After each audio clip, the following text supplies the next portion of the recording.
Hey everybody, it's Jason Blaha here, and today I want to talk to you guys a little bit about the concept of training hard but resting harder.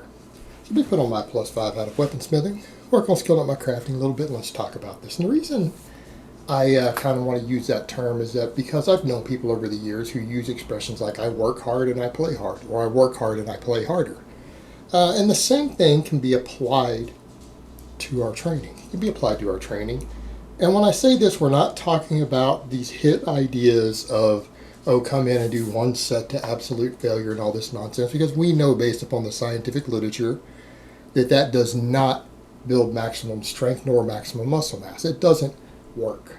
But what we have to do is understand that we have a stress recovery adaptation cycle to our training.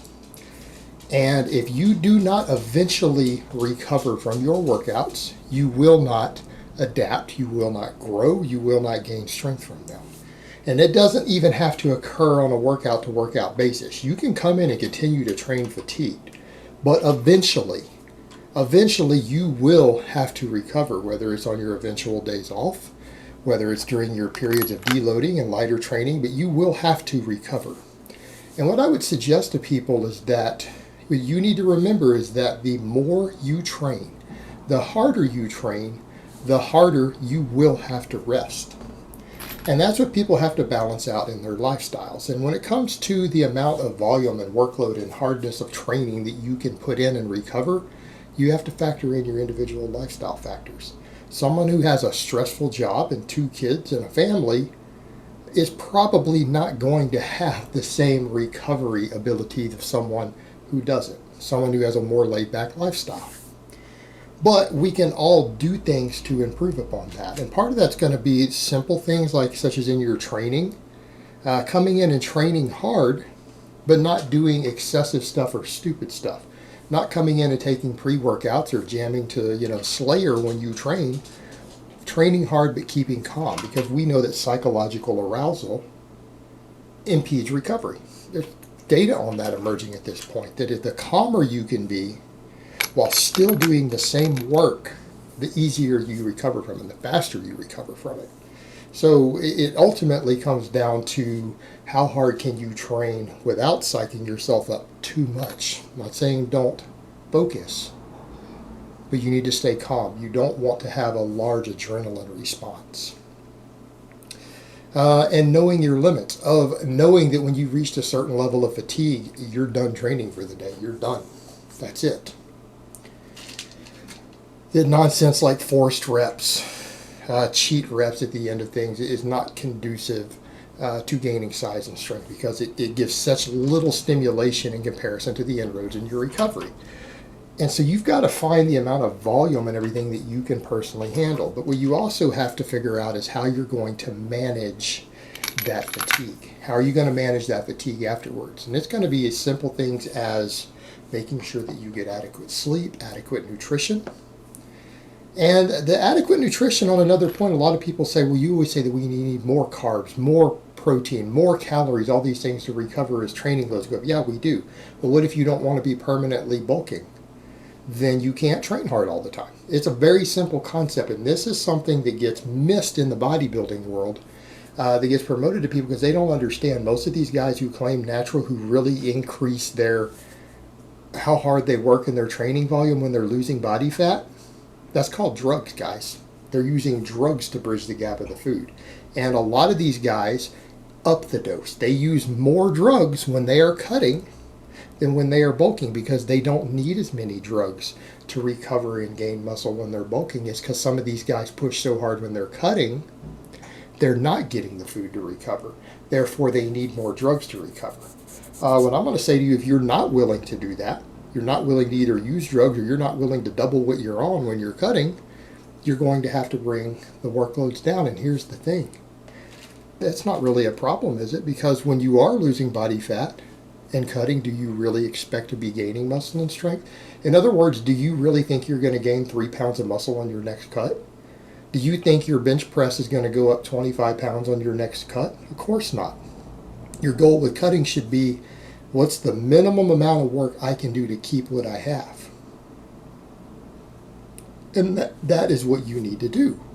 because again, you have to mitigate that fatigue. And food itself, eating large quantities of food, even if that means doing slightly more low intensity cardio, which doesn't tax your recovery that much, even if you have to do that to get more food in so that you don't gain as much body fat, is preferable.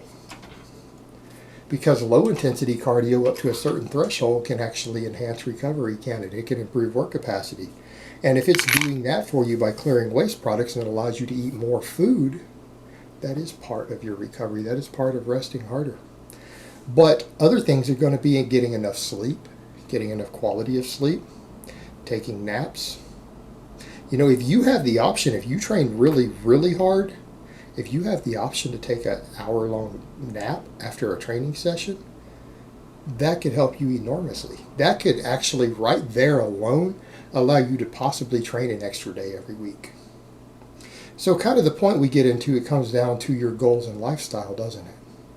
That's what a lot of people have to consider. And so when we talk about train hard and rest harder, you can only train as hard as your lifestyle allows you to rest. And your lifestyle might only allow you to train 3 days a week. And if it does, and get in and make the most out of those 3 sessions, you can make really, really fantastic progress training 3 days a week. But if that's all your lifestyle allows you to sleep and rest and relax enough to recover from, then that's what you have to do. Same thing in some of the Bulgarian style training that I'm eased back into. For a lot of you, you might only be able to do that 4 days a week, not 5, not 6. That's okay. Work around your recovery and how hard you can rest.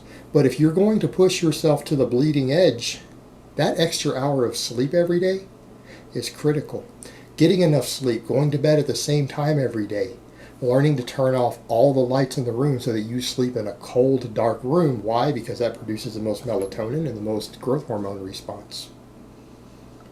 In other words, if you're serious about training, you will never have a light on in your bedroom. You will turn them off. Because if you don't, it will interfere with your recovery enough that it might cost you 10% of the work that you could be doing. And that's a scientific fact of human biology. Light while you're sleeping can actually impede the quality of your sleep. Little things like that add up. What you do to de-stress and unwind. The music that you listen to, learning to unwind and relax. Getting enough sleep. Active recovery. Hot baths, soaking in hot Epsom salt. Saunas, things like that, things that get heat and blood flow to your muscles to help you clear waste products, things that help you relax and bring cortisol levels back down. All right, these things are critical. These things are critical because, again, back to cortisol. Managing stress. Training produces cortisol. And in fact, all the data we have suggests that cortisol is the one hormone produced from training that seems to have the largest anabolic response. And we think of cortisol as a bad thing, but you would die without it. It is your body's stress hormone. But we know, based upon every drop of research and meta-analysis, is the more cortisol you produce during a workout, that is directly correlated to the amount of muscle growth that you stimulated in that workout. So in other words, the harder you train and the more volume you train with, the larger your cortisol response immediately post-workout. But managing it and bringing it back down to a reasonable level later is part of the key to recovery, because cortisol breaks down muscle proteins, turns them into glycogen for fuel. So you have that surge immediately, and then you need to worry about bringing it back down later. Not immediately at the end of your workout, because that's where your anabolic response is.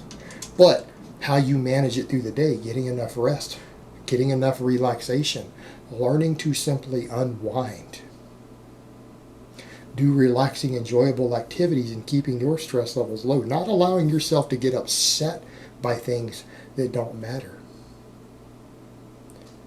Will absolutely impact your recovery. That is part of resting hard. Your attitude to how you take the rest of life will impact your training. So what it ultimately comes down to is if a lot of the factors that are going to impact your ability to train and your work capacity and how hard you can train regarding how hard you can rest are going to be calories, adequate nutrition, sleep, naps, relaxation, active recovery. And active recovery can include everything from hot baths to massages. Anything that helps bring cortisol levels down, get blood flow to your muscles, and give you regeneration time, which occurs when you're sleeping. That is the keys to your training. That's how you manage the fatigue. And the more you can manage those factors, the harder you can train. And that's kind of a point I make with things like pre-workouts and stimulants. If you are having to have a pre-workout to push you through your workouts, you're not managing these other factors correctly.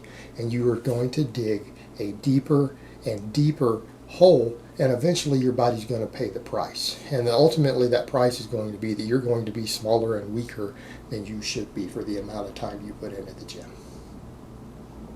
And it's that simple. You have to balance these things out. Alright guys, but that's really all I have to say on that today. I hope it's been informative, and I will talk to you guys next time.